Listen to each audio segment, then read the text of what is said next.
So in today's video, I want to tell you exactly why your ex is silent after your breakup. Your ex goes through 6 stages of emotions when you decide to go no contact after your breakup. Most people who want their ex back don't even allow their ex to get through the first stage because they make too many mistakes that push their ex away and make their breakup permanent. But if you navigate your breakup properly, your ex will go through all of these stages and never want to leave you again. And the last stage is the most important. The first stage that your ex goes through after your breakup is a stage of reluctance. Contrary to popular belief, your ex does not want to break up with you. I mean, your ex still loves you. And despite how detached and cold and distant they are, they don't want to do it. They don't want to break up with you. Now, I know you don't feel like that, but your ex does not want to leave. They love you. I mean, think about it. The love is still there. And you can see it. You can see it in their tears. You can see it in their emotions. You can see it in the back and forth, the mixed signals that you see. They may reach out to you and then say, I can't do this. You may be intimate with them a couple of times after the breakup, and then they still pull away. They're still cold. But this stage, they don't want to do it, even though they're moving towards the lane of this is real, this is going to happen, and there's really nothing that you can do about it. And that leads to stage 2, which is relief. And this is the stage where you tend to push them towards being certain in their decision because of your insecurities, of your neediness, of your desperation. You're doing things out of fear because you're losing them, and the reality of the breakup is starting to set in that, oh my God, it's real. They're moving out. They're dating someone else now. They say there's no chance of getting back together. They said that they don't love me anymore. And because of the reality that sets in, you try to fight harder for them. You show up to their job, you call their mom, you drive over their house, you stalk their Instagram, you over text them, you call them, you're willing to do anything to get them back. And because you push and push and push, they pull back. And at this stage, it's really certain, and they're certain in their decision. And they get to a stage of relief that, thank God that I'm out of their life. You've just pretty much confirmed why it was a good idea for them to break up. Many of you are probably in this stage right now.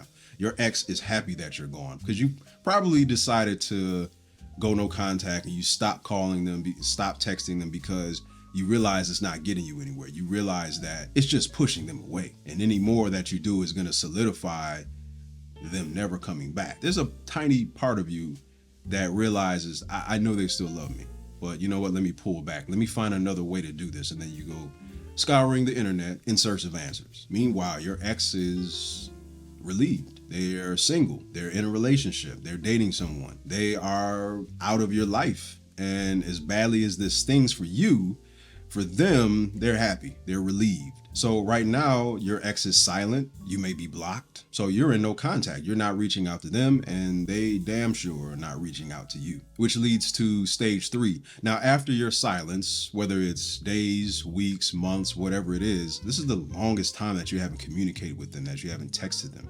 And as difficult as it is on you, it's also difficult for them. Now, they still have a feeling of relief because the flames have died down. You've called the wolves off. You let up the gas on them. I mean, for a minute, you were standing up on the gas. You're standing up on the gas pedal. Now you've pulled back. Because of this silence, though it's hitting you, it's also hitting them. This was the first birthday that the two of you didn't spend together. They spent it with their family, they spent it with their friends, but you weren't there, and that really hit them. This is the time where life events happen, promotions happen, layoffs happen, their dog dies, they have a falling out with a friend, and you would be there to comfort them or to celebrate them. If they got a promotion or if they graduated or they got a better job, whatever it is, you were always there to cheer them on, to pump them up, to motivate them. That's not the case now. You're not there, and it hits them.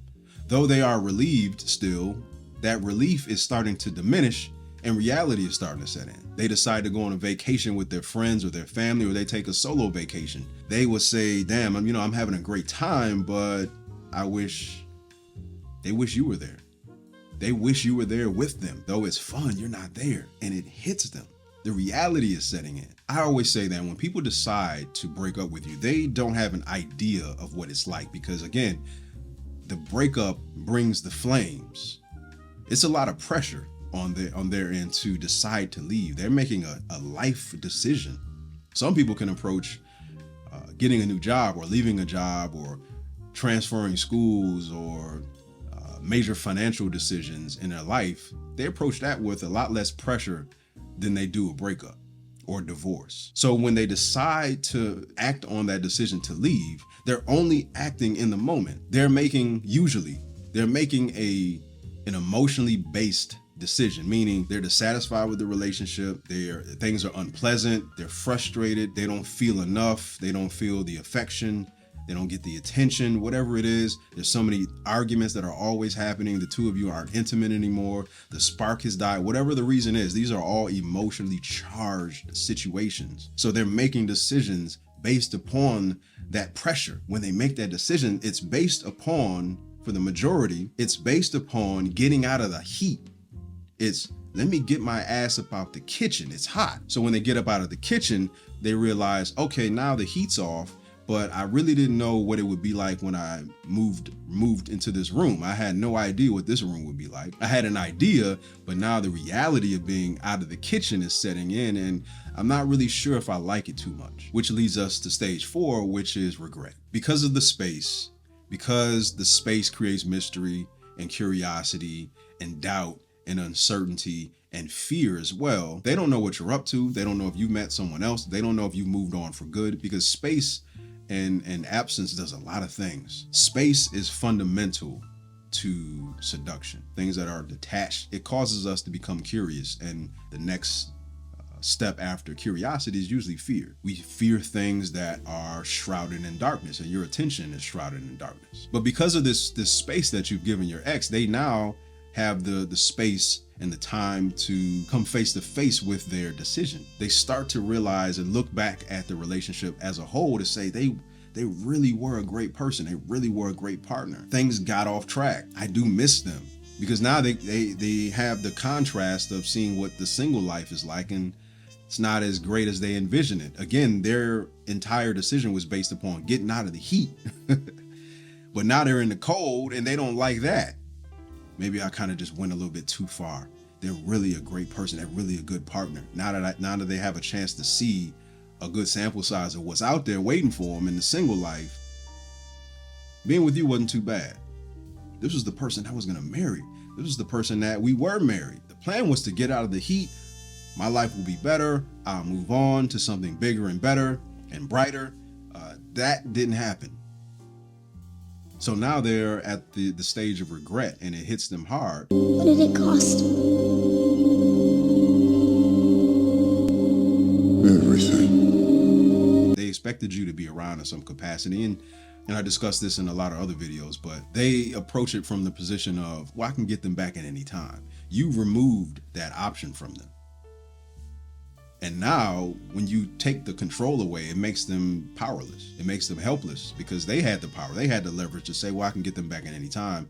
Now you being gone for good, that fear is striking them, because they realize not only was the relationship pretty great when we weren't having problems, and the problems I know they can be overcome. Shit, they're gone for good. Is that even a possibility anymore to get them back? I don't know. Now it's, oh shit, I gotta get them back, which leads us to stage 5, the return. The fear has made them realize a lot of things, that they made a bad decision to break up. It was rash. Oh my God, do they miss me? Are they even thinking about me? I can't believe it's been 4 months and we haven't spoken. So many things have happened. I just wanted to call them and text them and just tell them, and I couldn't, and I missed them, and I just want us to be back again. I gotta get them back. I don't care what my friends think about me by going back to them. I know they told me to move on. I gotta get them back. So they come back. They text you. They reach out to you. You go on a date. You see each other. You're intimate. Things are going back to kind of how things used to be, which leads us to stage 6. This is the stage of remorse. Your ex all of a sudden goes cold. They go distant. Things were going great when they came back. You were excited. This is outstanding. This is great. I've been waiting for this moment. You got your partner back. The one you love back. You've been waiting on hands and knees, and that's the fucking problem. They realize after they came back, you are still the same. You didn't do anything to change the issues that caused the breakup. You didn't do anything to deal with the pain, anxiety, desperation, and fear that were present in your life when your ex decided to leave you. So your ex comes back and they see that you're not confident. They see that you're riddled with fear. They see that you're riddled with desperation because you're clinging tighter, because everything that you were focused on during the breakup was getting them back. And they also see that you haven't changed one iota from the reason that they decided to leave, whatever it was, because you couldn't communicate well, because you had trust issues, because you had abandonment issues, because you lied, because you cheated, because you didn't show them enough affection, because you worked too much, you hung out with your friends too much, whatever it is. You didn't work on any of those things. So why in the hell would your ex stay with you? So this stage of remorse, they have a realization that, why should I stay here? This was a bad decision to come back. I have remorse that I even reached out to them in the first place, because they didn't do anything. They didn't do anything during this time. And I broke up with them because I wanted to give them a wake-up call. I wanted them to get their shit together. Now, not only are they still a poor communicator, now they're insecure about me coming back and leaving again. And this is the stage where they decide to leave for good. And you see a lot of people in other videos and comment sections, and they talk about no contact doesn't work because my ex came back and left again. No, the reason why your ex came back and left again is because you didn't do the fucking work that you needed to do during that time. All you did was watch videos, which made you feel good, and you went to the gym. You didn't work on anything in here, because they don't have to get to this stage and leave again. You can avoid them getting to this stage if you work on transforming from the issues that caused the relationship, and you know them. You know what caused your ex to leave. I know what you did. What did I do? You know what you did. What did I do? You didn't work on any of those things. And you also didn't have the mindset to be able to navigate through this chapter, because now all of your limiting beliefs have come up. Your breakup broke your spirit. You don't have the mindset to even get your ex back, because now, since it was another person that left you, just like daddy did, just like the previous marriage, they left, they walked out on you. And now those ghosts from the past are coming up during this breakup. So when your ex does get through all of these stages and decide to come back, you hold to them tighter. And that does what? That pushes them away. That repels people. You can't re-attract and seduce your ex, or anyone for that matter, if you're leading with insecurity and fear. And the other mistake that you made during this chapter is you didn't even detach from the outcome of getting your ex back. Every waking moment was about your ex. Why are they silent? What are they thinking about? Do they miss me? Will they forget about me? Are they dating someone else? Everything has been about your ex and not you. But you failed to do the necessary work during this time. You don't care about them coming back. You may feel like you do, but you want them to stay. What good is it if they come back and don't stay? That's what I focus on in my program. This no contact period, that's easy. What I get my clients ready for is when they come back. Are you ready for that? Right now, no. Because you didn't even focus on what needed to be focused on. All you did was go to the gym, obsess over your ex's stories and what they're doing, and you didn't put the spotlight on you. And because you didn't put the spotlight on yourself, your ex sees that, and they see that fear, they see that neediness, and it's palpable. They know now, why would I come back again? I've already gave them one wake-up call and they didn't take that. Why should I come back for a second time? If you watch this video and you're obsessing over how long each stage is gonna take and what stage is my ex on right now, you're missing the point of this video. What you need to be focused on is your transformation. Is you shifting your mindset to be charismatic, courageous, confident, and emotionally composed. And you also need to be detached from the outcome of getting your ex back. You doing all of these things that I just laid out, when your ex does make that return, they'll see that you're relaxed. They'll see that you're sure of yourself. They see that you're confident. They see that you're a little bit, you have that je ne sais quoi. You have that charisma. You have that charm back. The old version of you is back, but it's a different, more improved version. That's what makes them, and as you see, each stage starts with R. When they make that return and they see that you're different, there'll be another R. They'll be red hot for you. Because if you fail to address the things that you need to work on during this time and put the spotlight on you instead of your ex will have remorse about coming back. And making these mistakes is something that I talk about in this video up here. Click on that video and I'll see you on the flip side.